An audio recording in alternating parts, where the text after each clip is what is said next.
Welcome to the final part of the tutorial for God of War on the hardest difficulty setting.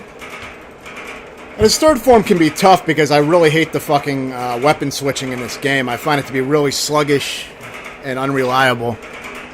There's a lot of delay to it. Sometimes it registers, sometimes it doesn't. But you're basically going to need to switch to the Blades of Chaos if he's blue. And you're going to have to use the axe if he's red with fire on him.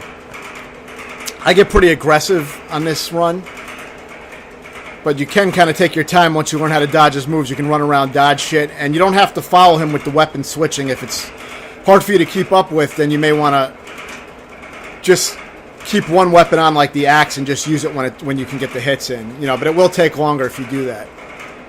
But you don't have to keep pace with him if it makes you if it's hard for you to keep up with. You can stick to one weapon. It's just going to take longer.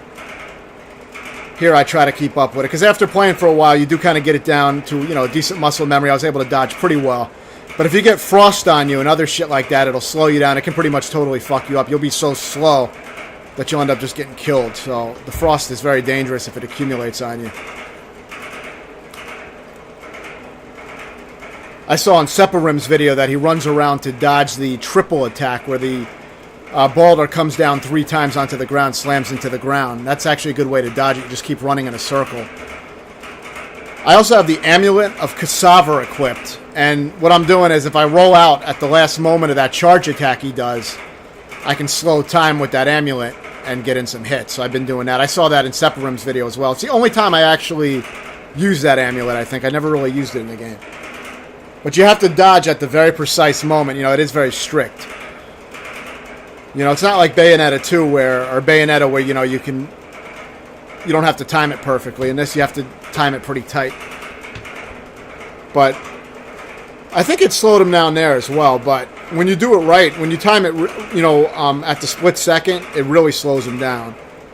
And you'll be able to get a lot of hits in. It's very useful.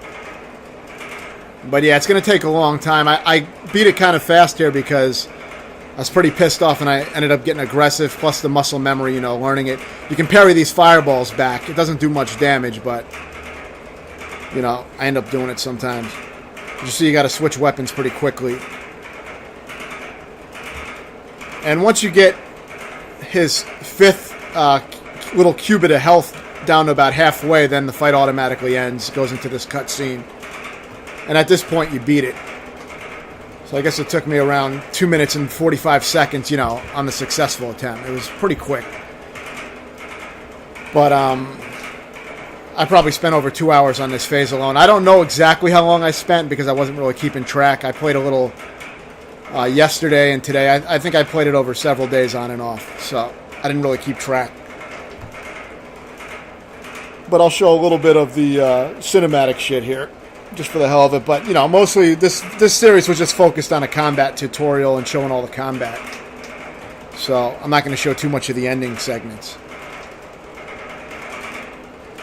But yeah, this fight, it can definitely be tough because the weapon switching feels so sluggish and you have to switch weapons pretty rapidly to keep up with his color changes.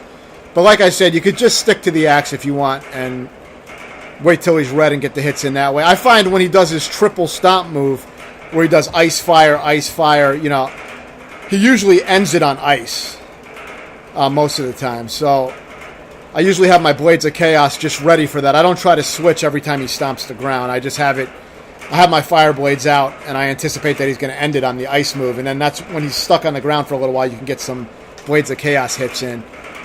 Occasionally he will stop it on the ice, but most of the time it seems to be that he stops in that fire mode. Or that ice mode, so you can use the Blade of Chaos on him for that. I use the light, heavy combo a lot with the Blades of Chaos. Also, I use the arrows. If you hold square down, you can use the crows, and those will stun him for a little while, and you can get a lot of hits in with that. So I use the crows, the crow animal, and the... I like to use the blue arrows because I think they do a little bit more damage, but it's going to be very little damage over the course of the fight. But yeah, thanks for watching.